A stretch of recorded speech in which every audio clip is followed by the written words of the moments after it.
وہ مردان خانے میں بالکل خاموشی سے سر جھکائے بیٹھا تھا۔ تھوڑی دیر بعد اس کو پنچایت کے لیے نکلنا تھا۔ 2 دن پہلے اس کے بھائی کا انتقال ہوا تھا اور آج اس کو ونی کے لیے پنچایت میں اپنا مطالبہ رکھنا تھا، اور اس کا ایسا کچھ بھی کرنے کا نہیں تھا بلکہ وہ خونی کو سزا دینا چاہتا تھا، مگر اس کے مورے اور بابا جان کا حکم تھا کہ ہمیں ونی میں ان کے گھر کی عورت چاہیے، اور یہ بات آرم خان زادہ کو بالکل بھی اچھی نہیں لگ رہی تھی۔ اس نے کئی لڑکیوں کو زندگی کو بچایا تھا، کئی لڑکیوں کو ونی ہونے سے روکا تھا، اسے کوئی راستہ نظر نہیں آ رہا تھا اور نہ ہی کوئی آسانی۔ کافی دیر تک وہ خاموش وہیں بیٹھا اکیلا سوچ رہا تھا، اور پھر ملازم کے بلانے پر وہ اپنی جگہ چھوڑ کر کھڑا ہو گیا۔ دل بہت اداس ہو رہا تھا۔ وہ آرم خانزادہ تھا، خانزادہ خاندان کا اکلوتا وارث۔ چھوٹے بھائی کی موت کی وجہ سے وہ بالکل مرجھا گیا تھا، ورنہ اس کے داجی اس کو کلام کی جان کہتے تھے۔ وہ باہر آیا تو گاڑیاں تیار تھیں، صرف آرم خانزادہ کا انتظار کیا جا رہا تھا۔ وہ لمبے لمبے ڈاگ بھرتا ہوا گاڑی کے پاس پہنچ گیا تھا، پر پراڈو کا دروازہ کھول کر وہ اس میں بیٹھ چکا۔ سفید شلوار قمیض میں وہ کسی ریاست کا شہزادہ معلوم ہو رہا تھا۔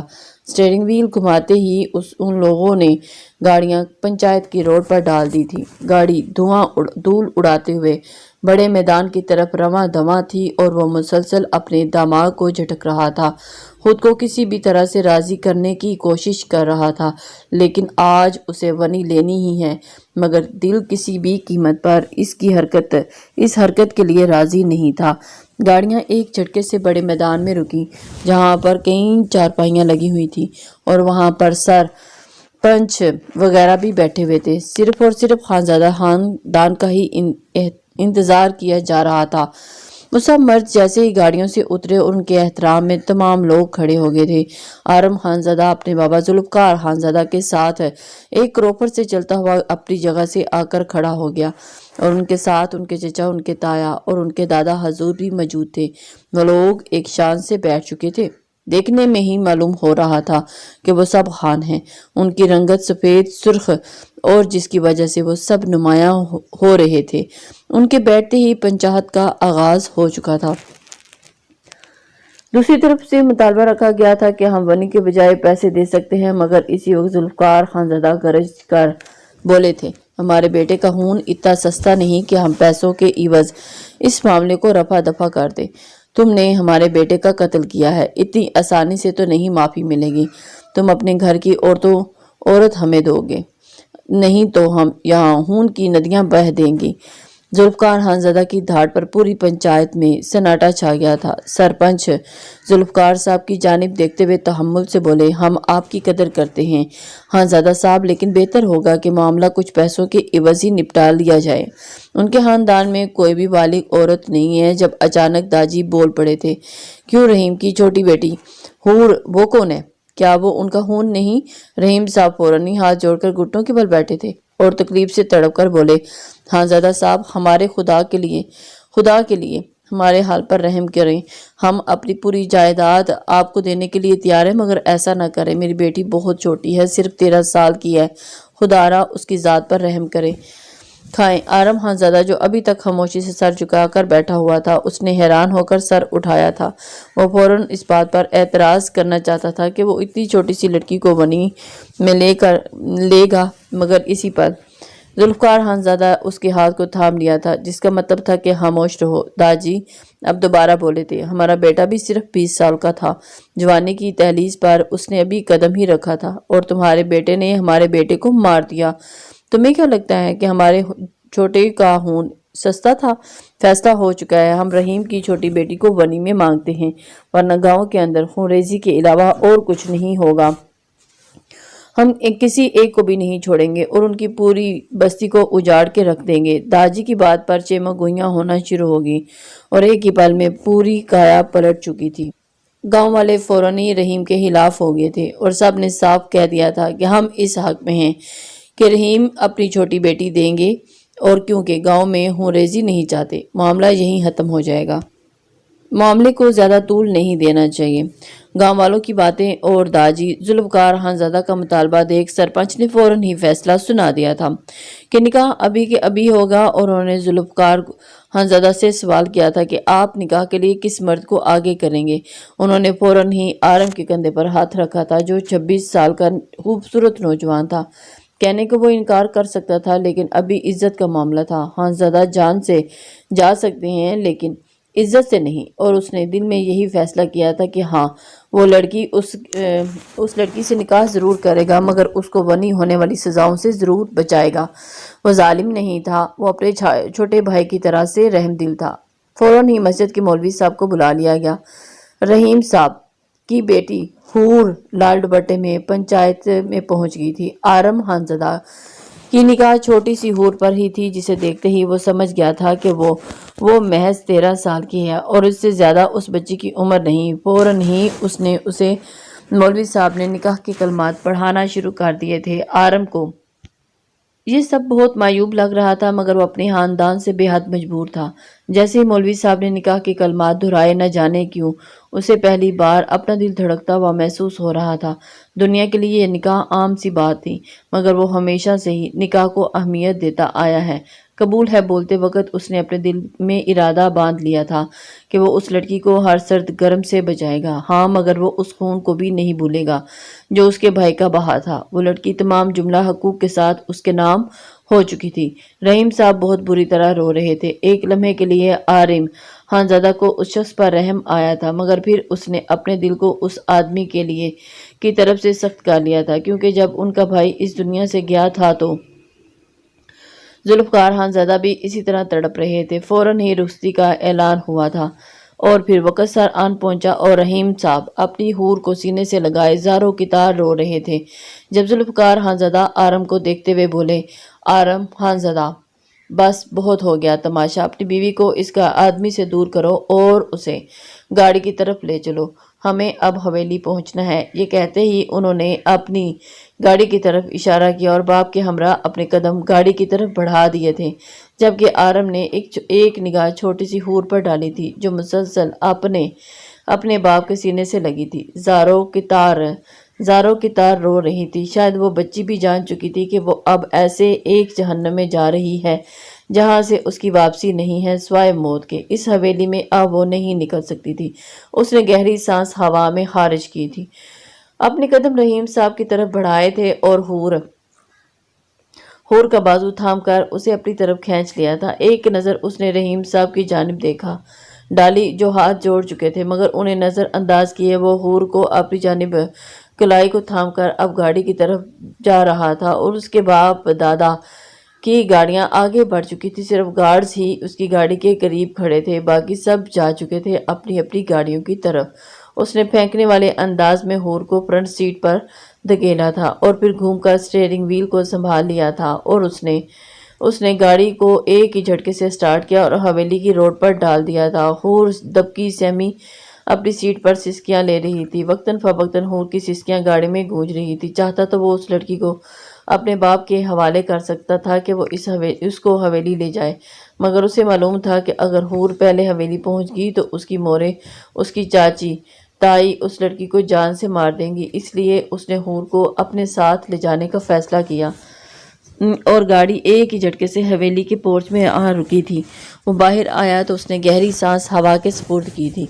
कहने को अब उसे मर्दान खाने की तरफ जाना था, क्योंकि जब भी वो लोग किसी पंचायत के फैसले से होकर आते तो सब बैठकर इस मामले के बारे में बातचीत किया करते थे। लेकिन अभी उसके साथ एक जिम्मेदारी थी जिसको उसने निभाना था, जिसे सही सलामत अपने कमरे तक पहुंचानी थी।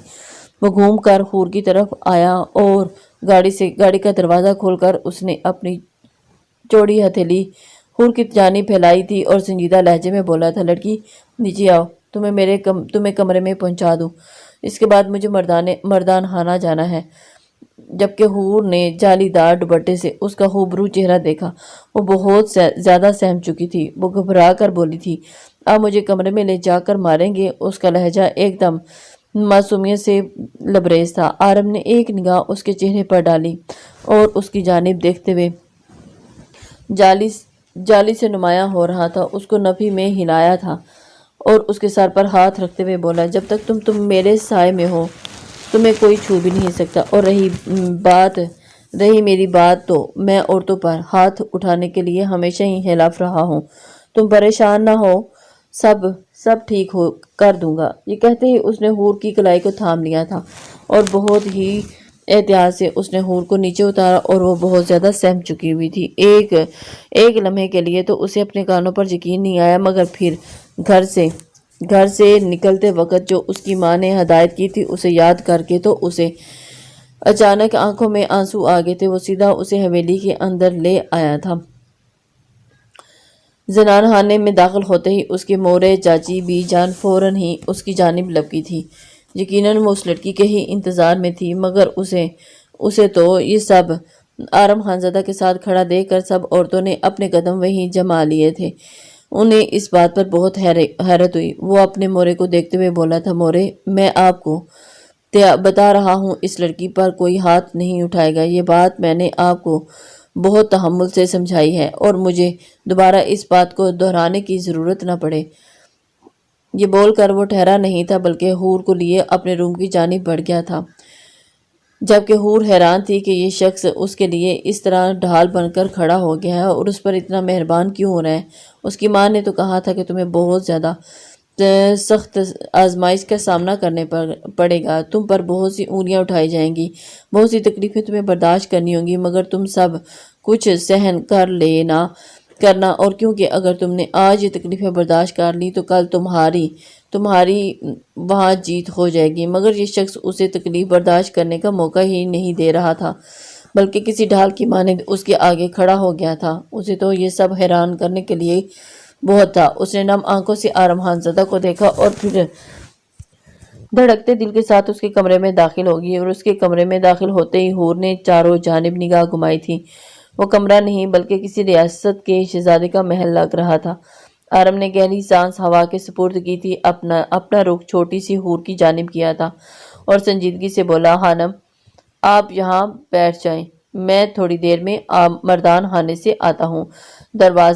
दरवाज़ा मैं बाहर से बंद कर रहा हूँ, चाबी मेरे पास मौजूद है, इसलिए फिक्र नहीं करना और हो सके तो सिर्फ कमरे तक महदूद रहना जब तक मैं नहीं आ जाता।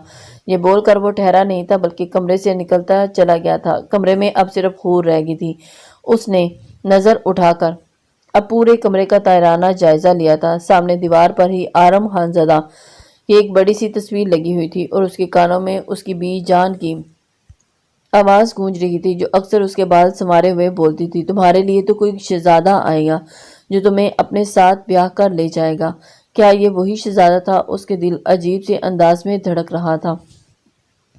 उसने फौरन ही अपने चेहरे से घूंघट हटा दिया था और कमरे में रखे सोफे पर अपने पांव समेट कर बैठ गई। आरम नीचे आया तो उसकी माँ और उसकी मोरे फौरन उसके सामने आई थी और उसको देखते हुए सवालिया नजरों से उसकी जानिब बढ़ी थी।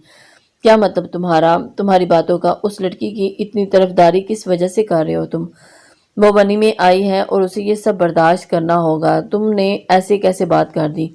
घर के काम, हमारी मार और हमारे ताने, तुम इस तरह उसकी ढाल नहीं बन सकते। आरम, तुम ये गद्दारी कर रहे हो, खानदान के साथ बगावत करना चाहते हो। अपनी माँ की बात सुनकर वो धीमा मुस्कुराया था और उसके माथे पर एक मोहब्बत भरा बोसा देते हुए बोला, नहीं माँ जी, मैं मर सकता हूँ लेकिन खानदान के साथ बगावत नहीं कर सकता। हमारे खून में वफा शामिल है। आप परेशान ना हो, मगर हाँ, अपने दिलो दिमाग से ये बात निकाल दे कि मैं इस मासूम सी बच्ची पर किसी को गलत निगाह भी डालने दूंगा। कहते ही आप औरत सर का ताज होती हैं, पैर की जूती नहीं। तो फिर आप उस बात को ज़ेहनशीं कर लें कि वो लड़की मेरे सर का ताज है, पैर की जूती नहीं।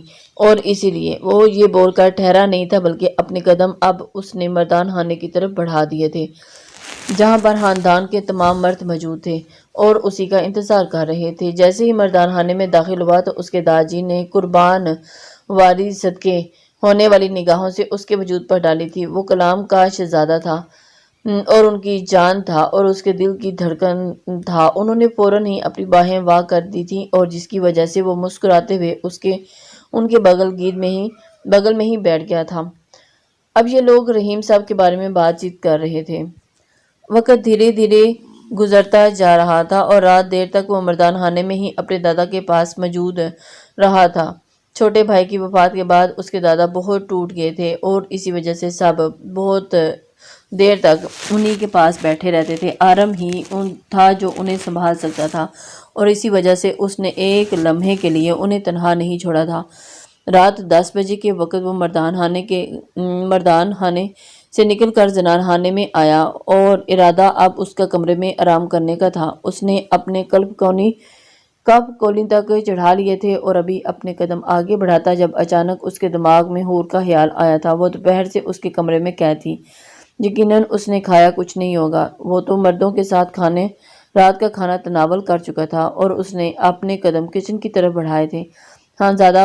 खानदान में मर्द अगर किचन में जाएं तो ये उनकी शान के खिलाफ होता है, मगर आरम इन सब खानजादों से मुख्तलिफ था। उसके सीने में दिल था, ना कि पत्थर। वह मुलाजमा रोजमर्रा की काम में मसरूफ थी। जब वो किचन के दरवाजे पर खड़े होकर गंभीर आवाज में बोला था, खाने के लिए ट्रे सजा दो, मैं बाहर इंतजार कर रहा हूँ। उसके हुक्म की फौरन ही तामील की गई थी और थोड़ी के बाद उसने खाना ट्रे में सजा दिया था और बाहर ले आई थी। उसने ट्रे अपने हाथ में ली थी और अपने कमरे की जानिब कदम बढ़ा दिए थे। वो कमरे के पास पहुंचा तो कमरा अभी तक लॉक था, जैसे वो करके गया था। उसने चाबी अपनी जेब से निकाली थी और उसने लॉक खोला और की बोल में डालकर दरवाज़ा अनलॉक किया था। वो अंदर दाखिल हुआ तो निगाहें सामने पड़ी नमाज पढ़ती हूर पर गई थी और उसके चेहरे पर एक धीमी सी मुस्कुराहट आ गई। वो खाने की ट्रे पीछे मेज़ पर रखकर वहीं सोफे पर बैठ गया था, जबकि हूर शायद ईशा की नमाज अदा कर रही थी। थोड़ी देर के बाद उसने दुआ मांगकर चेहरे पर हाथ फेर लिया था और सर मोड़कर देखा तो आरम खानज़दा उसकी तरफ ही देखकर मुतवज्जो था और एकदम घबरा गई थी और सहम कर वहीं बैठ गई थी। जब वो मुस्कुराते हुए उसके पास आने का इशारा करने लगा था, हूर ने उसकी जानिब देखा और चंद लम्हे के लिए वो वहीं जमकर बैठ गई थी, मगर फिर जैसे ही उसकी निगाह खाने की मेज़ पर पड़ गई तो उसकी बाँछें खिल उठी थी। सुबह से उसने कुछ भी नहीं खाया था और मुंह में नहीं डाला और सामने अब खाने को देख कर तो उस अपनी जगह से फौरन ही उठी थी और बिल्कुल उसके पाँव के करीब जाकर बैठ गई थी। इरादा उसका खाना खाने का ही था, मगर अभी उसने हाथ बढ़ाए ही थे जब उसे अचानक से झिझक हुई थी और उसने फौरन ही अपने हाथों को खींच लिया और उसकी जानिब सवालिया निगाहों से देखने लगी थी कि अगर अब वो इजाज़त दे तब ही वो खाना खाएगी। उसने मुस्कुराते हुए उसकी जानिब देखा और उसे खाने के लिए बोला तो वो फौरन ही ट्रे अपनी तरफ खींच चुकी थी और बिरयानी प्लेट में डालकर जल्दी जल्दी खाने लगी थी। जल्दी जल्दी खाने की वजह से अचानक ही उसे फंदा लग गया था। जब आरम सर नफी में हिलाते हुए बोला था, खाना कहीं भागा तो नहीं जा रहा लड़की, आराम से खाओ पियो। पानी के गिलास उसके लबों से लगाते हुए वो बेहद नरमी से बोला तो हूर की आंखों में आंसू आ गए थे। वो अपना हाथ रोककर आरम के चेहरे को देखते हुए सवालिया बोली थी, अम्मा तो बोल रही थी कि आप मुझे मारेंगे, सजा देंगे, कमरे से बाहर निकाल देंगे। हो सकता है आप मुझे सर्वेंट क्वार्टर में ठहराएं, मगर आप तो इतनी नरमी दिखा रहे हैं। आप कौन हैं? क्या आप मेरे शोहर नहीं हैं? उसके लहजे में हैरानी थी। आरम धीमा मुस्कुराया था और उसके सर पर हमेशा की तरह हाथ रखते हुए वो मोहब्बत से बोला, मैं ही तुम्हारा शोहर हूँ, तुम्हारा साहिबान, परेशान होने की ज़रूरत नहीं। मैं और मर्दों में से नहीं हूँ जो औरतों को पैर की जूती समझकर उस पर जुल्म और सितम ढाए। तुम्हारे भाई ने गलत किया और उसकी सज़ा मैं उसे लाजमी दूंगा, लेकिन तुम बेकसूर हो, तुमने कुछ नहीं किया, इसलिए तुम मेरी तरफ से बेफिक्र हो। मैं तुम्हें मारूंगा, हाँ, लेकिन तुम अपना आप संभाल कर रखना। यहाँ पर तुम्हें बहुत सी मुश्किलात का सामना करना पड़ेगा। अगर कोई बड़ा तुम पर हाथ उठाता है तो तुम पलटकर एक लफ्ज़ भी नहीं कहोगी, लेकिन मुझे आकर ज़रूर बताओगी। उसने फर्माबरदारी से सर को हल्की सी जुम्बश दी थी और एक बार फिर खाने की तरफ मुतवज्जो हो चुकी थी। आरम को नफी में हिलाया और अपना मोबाइल इस्तेमाल करने लगा जब अचानक उसके कमरे के दरवाजे पर हल्की सी दस्तक देकर उसके चचा दाखिल हुए थे। वो जो दुपट्टे से लापरवाह अपने खाने में मगन थी, फौरन ही दुपट्टा अपने सर पर फैलाकर अपनी जगह से खड़ी हो गई थी और आरम के पीछे होकर बैठ चुकी थी। वो बिल्कुल सोफे में छुप सी गई थी। आरम ने एक संजीदा सी निगाह उसकी जानिब अपने चाचू पर डाली थी और सवालिया से बोला था, सब खैरियत है आप यहाँ?